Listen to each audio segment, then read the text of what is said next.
In the dimly lit prison cell, I could feel the weight of the cold, damp air pressing against my skin. The walls seemed to close in on me, and the faint sounds of distant footsteps echoed through the corridor. As I lay on the hard cot, I couldn't shake off the feeling that I was being watched, even though I was alone. One night, I woke up to the sound of whispers that seemed to come from nowhere. I strained my ears, trying to make out the words, but they were just unintelligible murmurs that sent shivers down my spine. The cell was so still, yet I could sense an eerie presence lingering around me. Then there were the shadows. They danced along the walls, contorting into twisted shapes that seemed to mock my fear. I told myself it was just my imagination playing tricks, but there was an undeniable malevolence in the way those shadows moved. Time lost all meaning in that cell. Days blended into nights, and I found it increasingly difficult to distinguish between reality and hallucination. The fluorescent lights above flickered sporadically, plunging me into moments of darkness that felt like an eternity. During those blackouts, I could hear faint whispers growing louder, surrounding me, suffocating me. One particularly haunting night, I woke up to find my reflection in the cracked mirror on the wall. But my reflection wasn't alone. There was another figure standing behind me, its eyes gleaming with a sinister red hue. I turned around, but there was nothing there. I was trapped with a phantom, a specter that seemed to feed on my fear. I pleaded with the guards, begged for them to move me to another cell, but they just laughed it off as the ramblings of a madman. They didn't understand the horrors that lurked within those walls, the torment that gnawed at my sanity day after day. As the days stretched into weeks, I became a mere shell of myself. The constant dread had worn me down, and I found myself talking to the shadows, as if they held the answers to the questions that plagued my mind. My pleas turned into manic laughter as I grappled with the thin line between reality and delusion. They eventually transferred me to another cell, but the memories of that prison cell horror still haunt me.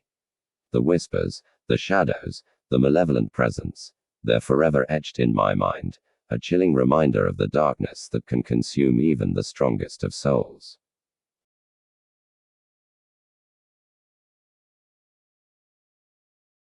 I remember it vividly, as if it were just yesterday. The year was 1998, and I was working as a prison guard at the notorious Mudscape Penitentiary.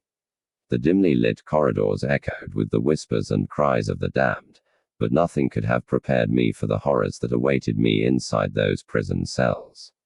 One cold winter night, as the snow fell softly outside, I was assigned to oversee the maximum security wing of the prison. The inmates housed there were the worst of the worst, the most violent and deranged individuals society had ever produced. You could practically taste the menace in the air as I made my rounds. There was always a sense of unease in that wing, but on this particular night, it was palpable. As I walked past each cell, I could sense the malevolence radiating from within, the darkness gnawing at the edges of my sanity. But it was in cell number 13 that I truly encountered terror. The prisoner incarcerated within that cell was known simply as the Wraith. He was a figure of legend among the guards, a shadowy enigma who seemed to have supernatural powers.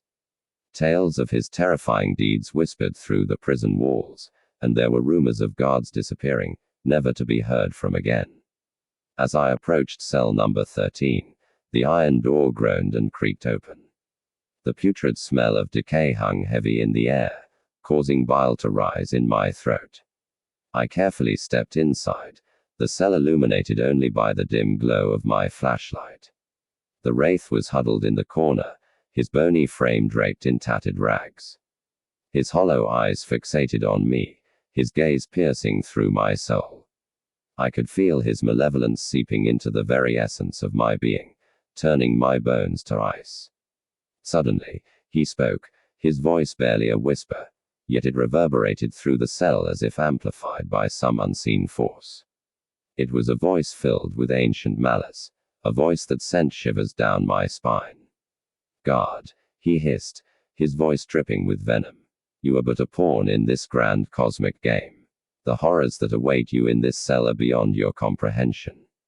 As his words echoed through the cell, the air grew thick with darkness. Shadows danced on the walls, taking grotesque forms as if they were alive.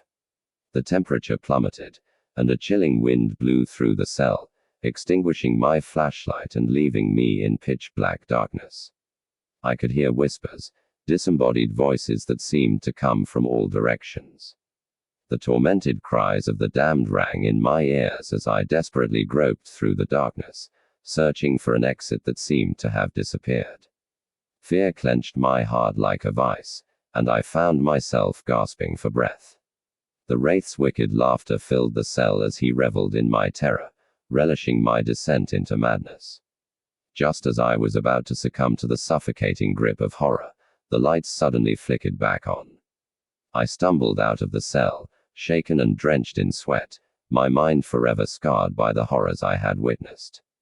Years have passed since that fateful night, but the memories of Mudscape Penitentiary and the malevolent presence of the wraith haunt my dreams. I have never been able to forget that encounter, a true fictional prison cell horror story that only a real person could recount.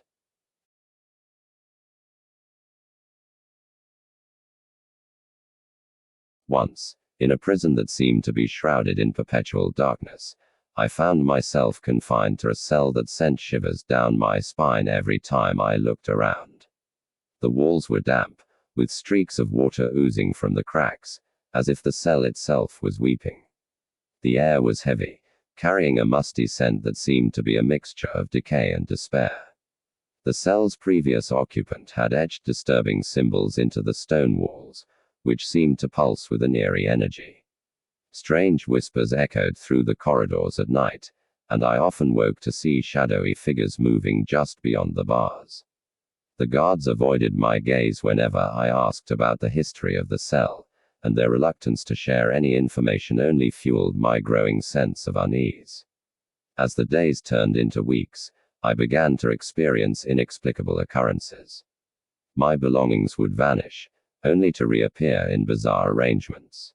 The temperature would plummet, causing my breath to form frosty clouds in the air. I'd catch glimpses of faces contorted in agony, staring at me from the corners of the cell, only to vanish when I blinked. One night, I woke to find the cell door creaking open slowly, revealing a long, dark corridor that wasn't there before. My heart raced as an otherworldly voice beckoned me to step out. Unable to resist, I found myself walking down the corridor, each step resonating with a hollow echo. The corridor led to a dimly lit chamber, adorned with rusty chains and implements of torture. At the center of the room stood a mirror, its surface shimmering with an ominous glow. I approached cautiously, and as I stared into the mirror, my reflection began to twist and contort, revealing a monstrous version of myself, leering back with malevolent eyes. A chilling laughter filled the chamber as the walls seemed to close in around me. Panic surged through me, and I turned to flee, only to find the corridor gone, replaced by a wall of solid stone. Trapped and engulfed in a sense of dread, I realized that the prison cell itself was alive, feeding off the fear and despair of its occupants. Days blurred into nights, and I lost all sense of time as the horrors within the cell consumed me. Whispers grew louder, faces twisted in agony multiplied, and the malevolent presence seemed to seep into my very soul. I knew that escape was impossible, that I was destined to become one with the tortured spirits trapped within the cell's cursed walls. And so, dear reader, I pen this tale as a warning to all who may find themselves in the clutches of a prison cell with a dark and sinister past. Beware the walls that weep, the whispers that haunt, and the mirrors that reflect not just your image, but the darkness that lurks within.